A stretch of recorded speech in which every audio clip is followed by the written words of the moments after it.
Car Radio do 21 Pilots é uma música genial. Talvez você já tenha escutado essa música, mas tem algo nessa música que eu acho muito genial. E eu nunca vi ninguém falando sobre isso, que é quase uma quebra da quarta parede. Continuando o nosso lance de músicas do 21 Pilots. Só que em primeiro lugar, pra gente entender, a gente precisa entender que a música tem dois personagens. O primeiro personagem, de fato, é a pessoa que tá vivendo dentro da música, é a pessoa sobre quem a música fala. E o segundo personagem é a pessoa que tá escrevendo a música, a pessoa do lado de fora. A música, de forma geral, fala sobre como estar sem distrações na vida dele faz ele pensar em coisas ruins. É literalmente o cabeça vazia, oficina do diabo. Mas ele representa isso com o rádio do carro dele. Enquanto tá tocando música, ele tá bem, ele tá distraído. Aqui a gente vai começar a separar a música por linhas do tempo. No primeiro verso, ele ainda tem o rádio no carro dele. Então pra ele tá tudo bem, ele tá com pensamentos positivos, ele tá com pensamentos bons. E é por isso que ele fala, vou ler. Eu pondero sobre algo ótimo. Meus pulmões se encherão, depois se esvaziarão. Eles enchem com fogo, exalam desejo. Mas logo em seguida, ele já não tem mais o rádio no carro dele. Então as coisas começam a desandar. E aí ele fala, eu sei que é terrível o meu tempo hoje. Eu tenho esses pensamentos tão frequentemente que eu deveria preencher aquele vazio. Porque alguém roubou o rádio do meu carro. E agora eu só me sento em silêncio. Até aqui tudo bem, certo? Agora ele vai deixar mais claro sobre o que eu disse. Às vezes o silêncio é violento. E eu acho difícil esconder isso. Meu orgulho não está mais dentro de mim. Está à vista. A minha pele vai gritar. O que ele quer dizer com isso? Ele diz que o silêncio é violento e ele não consegue mais esconder isso, certo? E é tão difícil para ele esconder que ele deixou o orgulho dele de lado, para expor como ele se sente. E é por isso que ele diz que está à vista. É a forma que ele expõe tudo isso. A música, no caso, é a forma que ele expõe tudo isso. Mas calma que tem mais. Eu odeio esse carro que eu estou dirigindo. Não há esconderijos para mim. Eu sou forçado a lidar com o que eu sinto. Não há distrações para mascarar o que é real. Eu poderia puxar o volante. Ele diz que odeia o carro porque ele não tem esconderijo. E ali ele precisa lidar com o que ele sente. Ele quer dizer que sem o rádio para distrair ele, ele precisa lidar com a mente dele. E aí ele fala que ele poderia puxar o volante. Que bom. Eu acho que é autoexplicativo o que quer dizer, né? E agora vem o ponto genial da música pra mim. Ele fala o seguinte. Eu pondero sobre algo aterrorizante, pois dessa vez não há som para eu me esconder atrás. Aqui ele faz um paralelo com o começo da música. Ele tá bem porque ele tem com que se distrair. Mas nesse momento da música, ele não tem mais o rádio dele, porque foi roubado, certo? Então ele fala que pensa em coisas aterrorizantes porque não tem mais aonde ele se esconder atrás. E aí ele fala. Eu acho que ao longo da nossa existência humana, uma coisa consistente em consistência é que todos nós estamos lutando contra o medo. Ó meu caro, não sei se sabemos por que estamos aqui. Nossa, profundo demais, por favor, pare de pensar.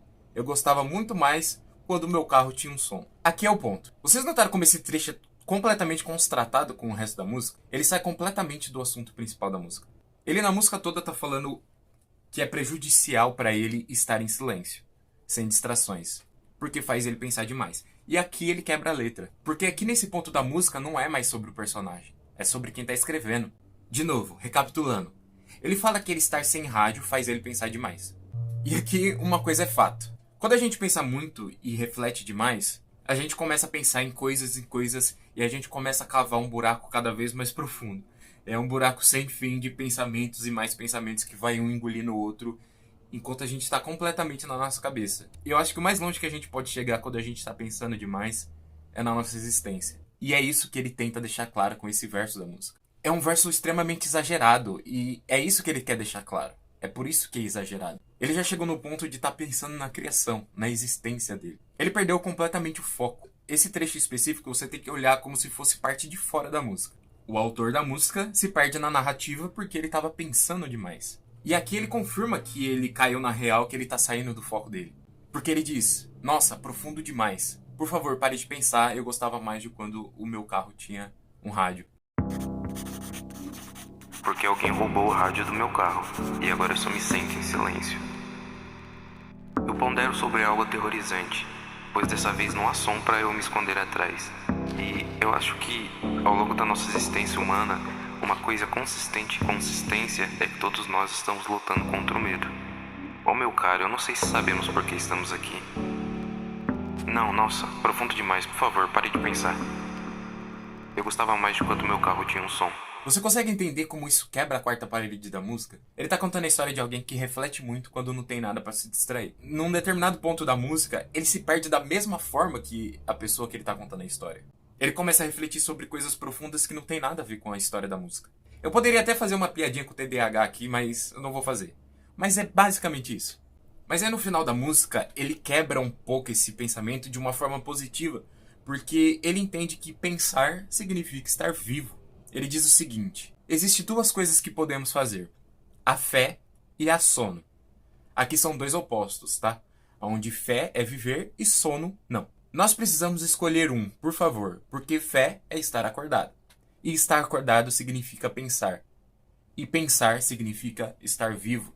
E você vê que essa música tem muitas camadas sobre isso, porque ele começa a falar o quão é ruim pra ele enfrentar essas coisas. No meio da música, ele prova que ele pensa demais e ele se perde. Ele perde o foco das coisas da vida dele. Ele começa a pensar em outras coisas, porque ele divaga muito. A cabeça dele pensa demais. Só que no final, ele começa a cair na real que às vezes é importante isso pra ele. Às vezes pensar demais é importante pra ele. Às vezes a gente não quer lidar com nada mesmo. Às vezes a gente não quer pensar em nada. Mas a gente só acha a solução para as coisas se a gente pensar o suficiente nelas, né? E é isso que ele deixa claro no final. Espero que vocês tenham entendido minha explicação péssima e eu espero que vocês tenham gostado. E eu espero que vocês vejam a música dessa forma dessa vez. É isso aí. Beijo. Obrigado.